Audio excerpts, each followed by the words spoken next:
Right there, that's gotta be right. Let's see how that I did. I need to fix it again. Yeah, there we go. That's actually looking nice.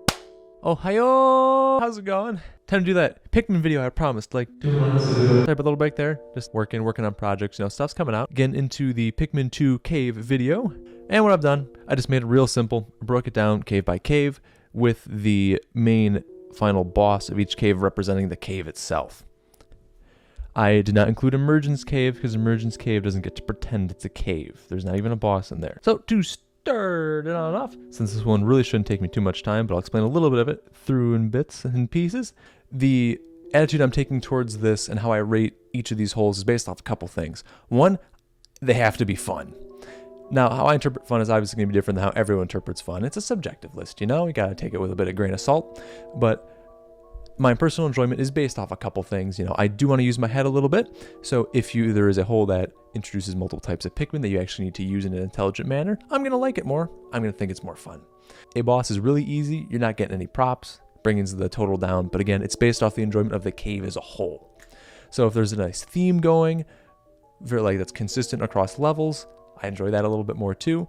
If there's enjoyable gimmicks throughout the levels, I'm going to enjoy it more as well. So I'm going to take that into account when I'm making these lists and these ratings for it.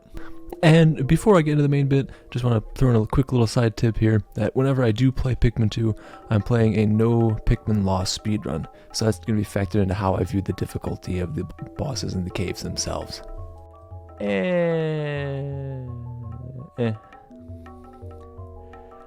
I don't think I'm going to say that any cave in Pikmin 2 is truly D tier, and I don't think there's any of the actual caves, again, Emergence Cave excluded, that all of them have something to give.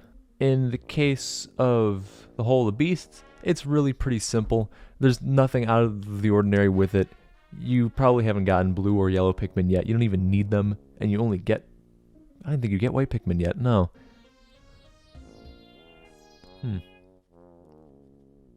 You don't need too many types of Pikmin to conquer the Hole of Beasts, and you can kind of just sweep on through it. And this iteration of the Empress Bulblax isn't that challenging, and she's not very hard. So I mean, it's alright, it's okay, it's there. It's there to introduce you to what the actual caves are going to start being like, since this one actually has a boss in it. We have the White Flower Garden, which is where they actually introduce white Pikmin, hence the name. Part of the whole main point of it, because the cave doesn't really accomplish too much additional beyond what the Hole of Beasts did. The Burrowing Snaggart is of course the boss for that cave, and the Snaggart actually requires you to think a little bit more. You don't have to have a tremendous amount of thought, but if it pops up fast, run away. If it doesn't, go in. It's just a nice cave. A nice calm little cave with a nice calm little bird in it. The next challenger on this list, which is the Bulblax Kingdom. I'm presented by our little Emperor Bulblax friend here. Now, thankfully, since Pikmin 1 to Pikmin 2, he experiences a little bit of a nerf, which is appreciated, but it almost makes him a little bit too easy because it kind of gets used like cannon fodder throughout the game. By this point, you've amassed probably enough purple Pikmin, and unlike future caves, so they start hiding him in the water, he's not really that much of a threat. It's a decent cave. It's a fun cave. There's more Pikmin actually used in it. It requires a little bit more brain power. The boss is an actual mobile enemy who moves around in normal lines. He doesn't just pop up somewhere or just sit on the floor, so it's something.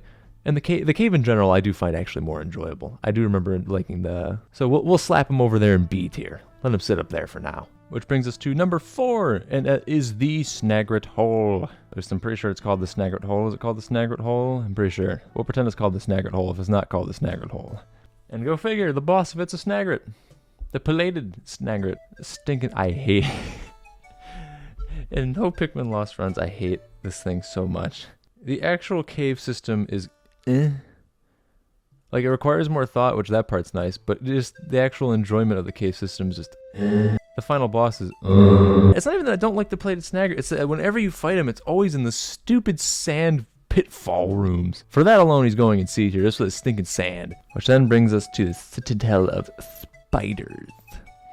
Which, go figure, the boss is a spider. And it's a pretty boring spider at that. It's one of those situations, like, the hole itself isn't that bad. It's alright.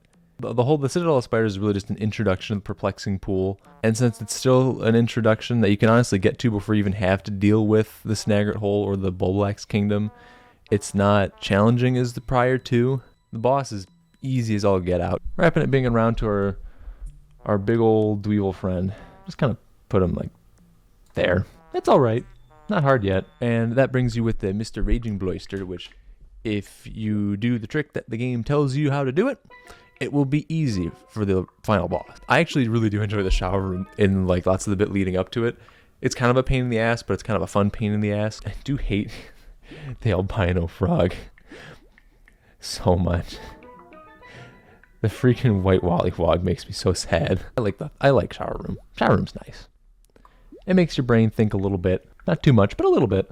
So I'll put him probably above Bulblack's Kingdom just because I like him. Speaking of bosses that are really hard. Ooh, King Breadbug. What a hard guy. But I'm putting that in A. Because I'm not rating just him, I'm rating the hole that he comes in. And I like the Glutton's Kitchen a lot, actually. It's really fun, it's really thematic, it starts adding a lot of the different floors and levels to it that are just new and unique, and there's food everywhere, and the food items are fun. And even if the final boss is a bit of a wash, it's a fun boss. It's not hard, it's clearly goofy. You're literally dragging eggs and bologna around, but it's just a fun time. So he's going A tier. I like him a lot. Which brings me to somebody that I hate a lot. The freaking Water Wraith. I despise this with a passion. His AI makes almost no sense. Like, you can kind of tell what he's doing. Sometimes he'll just get himself stuck bugging out in a corner. And then the other half of the time, he's stuck ringing one of your guys around. So you have to keep him constantly moving. Make sure he has no Pikmin if that's the one he's chasing after.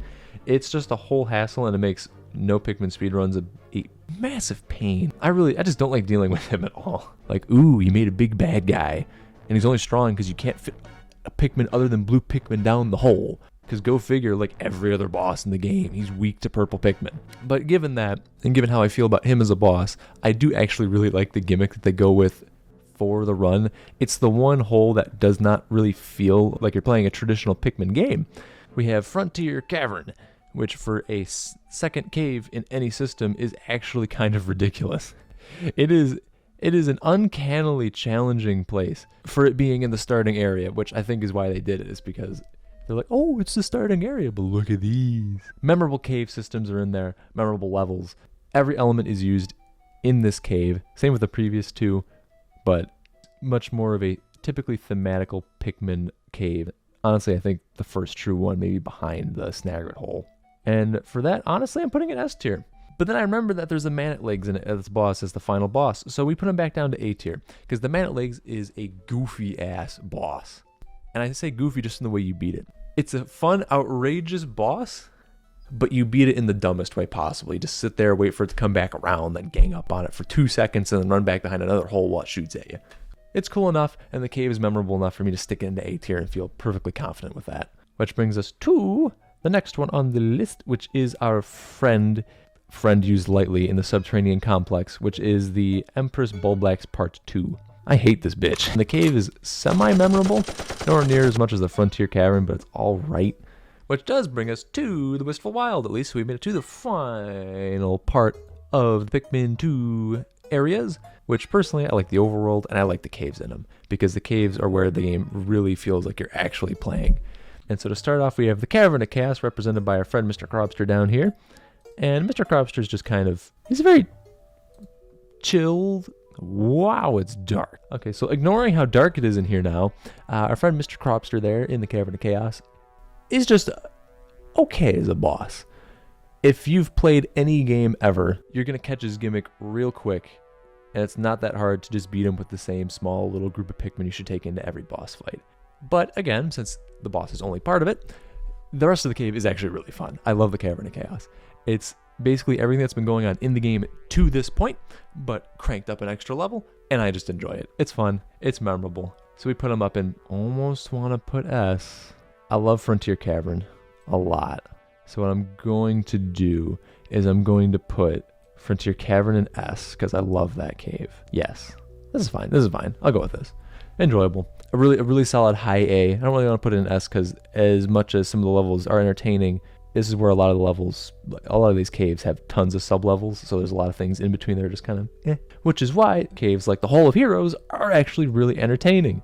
So, we have Mr. Raging Longlegs at the top of the Hole of Heroes, which honestly is somewhat anticlimactic Because while he is really crazy and he's really fun to get in that one rare 2-player battle mode, he as an actual boss is so far from challenging, because even though he has bigger feet, his freaking bulbous mass in the middle is that much bulbier. He's not even that anticlimactic, but he's just anticlimactic for the Holy Heroes, because the Holy Heroes is such a fun cave.